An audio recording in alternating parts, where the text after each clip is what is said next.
We have William in North Carolina who wants to talk about Putin. Old Putin over there. Thanks for calling in, William. You're on the air. Man, what's going on? How you doing? Good, thank you. I've got a couple of really cool names that I came up with for monkeypox there, and I figured, while we were on hold, and so I've got a few right here off the top of the list. Are you ready? Go for it.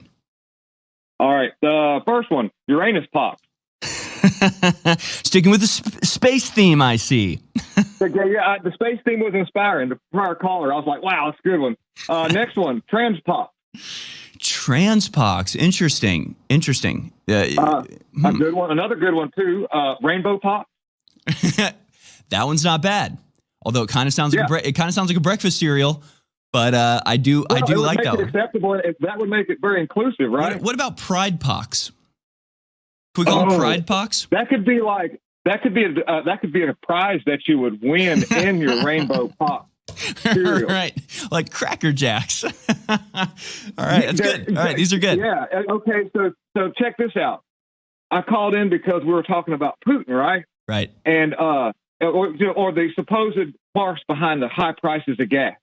Yep. And it's really, really mind-boggling when you meet somebody that's like way older than you, but clearly completely brainwashed by the mainstream narrative when you try to explain to them, hey, the first thing Biden did was go in there and sign off our oil production, and there went 75,000 jobs, plus the jobs that were creating products for the 75,000 people that were working. That just goes exponential.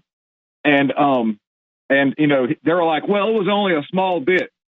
And so I spent a lot of my time trying to educate people and they've beaten the narrative of Ukraine being like all, the good guys, that you have to, tiptoe around the whole subject as to what's really going on in Ukraine so people can somewhat accept it.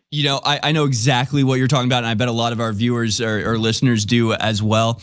And, I'm sort of in a privileged, disconnected position here because I'm doing a show. So, I can show this video of this guy lying about what you're talking about, claiming that Trump destroyed, the oil and gas industry when really it was Putin.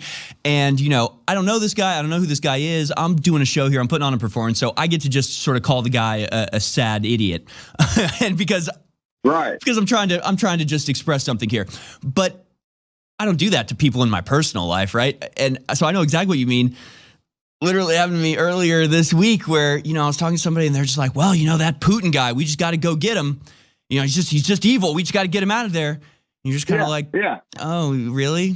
Okay, well, all right. It's just kind of shake your head and go, God, I'm so sorry. Because, you don't want to just go, well, actually, let me tell you, let me break your brain here for a minute. Let me just smash your entire perception of the creation or the establishment of the world here and tell you that you are completely wrong about everything and you're a tool of evil. Like, you just can't do that on a personal level. So you're right, man. It's just go over well. Yeah, these people are just are so convinced they know what's going on and they're so wrong, and it's really hard to deal with in your personal life.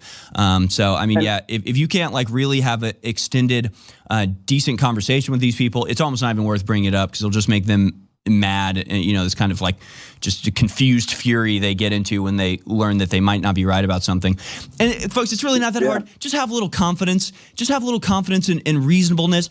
I experience this all the time. I experienced it with that video yesterday where it's if someone's going to go, well, actually it was Trump that did it, I'm not just going to be like, no, shut up, no, you're wrong, and just start. You just go, oh, wait, really? He did? I've never heard of this. Tell me what you mean by this, because I want to know if it's true. I don't know why other people can't experience that. I don't know why they would ever trust Anthony Fauci or Joe Biden or Victoria Nuland. You don't know these people. Why would you trust them? They're criminals. They've been in power for decades. Victoria Nuland, she was the one that announced the biolab. She was the one that, what was it, 3 months ago was like, hey, we do have biolabs in Ukraine. You remember that?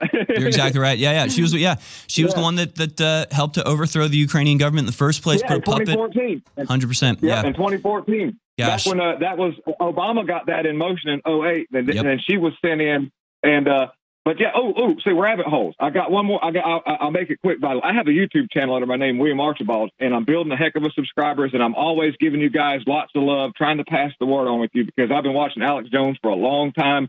Owen Troyer is awesome. Oh, we You're love it. awesome too, man. You are excellent. Well, thank you, man. And so William Archibald on YouTube. That's great, man. I'll check it out. Yeah. And I do Rumble. I Rumble all one word, and I'm building a big following. And I'm an auto technician, a business owner. I've got a family, a wife, and so this all is big concern. Oh, fantastic. And check this out.